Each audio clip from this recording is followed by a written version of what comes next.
Tukiwa bado maeneo hayo, viongozi wa dini kutoka jamii ya Wamijikenda wametoa wito kwa serikali kurejesha adhabu ya viboko shuleni, wakisema kuwa marufuku ya kuchapa wanafunzi imechangia pakubwa kuongezeka kwa utovu wa nidhamu na visa vya vurugu vinavyoshuhudiwa sasa katika taasisi mbalimbali za elimu.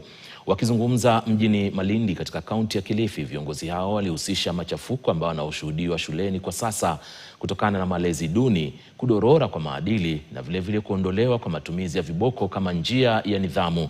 Mwenyekiti wa chama hicho, Askofu Simon Peter Menza, alisema kuwa nidhamu kali ambayo iliyokuwepo katika vizazi vya awali ilichangia pakubwa kulea raia wenye maadili mema na uwajibikaji, akielezea kuwa hata maandiko ya dini yanaunga mkono adhabu ya kurekebisha tabia.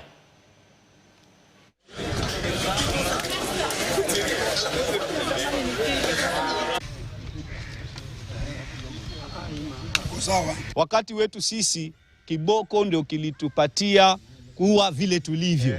Na hata mzazi alikuwako anaweza kukupatia adhabu, na ukienda kwa baba, si ni mama, ukienda kwa baba unaongezewa. Unaweza kufanyiwa adhabu shule, ukija ukimwambia mama anakuongezea. Kwa hivyo tukawa tuna adabu na heshima. Kwa hivyo lazima tutembelee, revisit hiyo sheria, irekebishwe ili mtoto aadhibiwe angalau kwa kiasi, kumrekebisha na kiboko. Mimi ni bishop, kama si viboko vya baba ningekuwa jambazi, lakini nashukuru baba alinichapa. Kwa hivyo kiboko kirudi shuleni.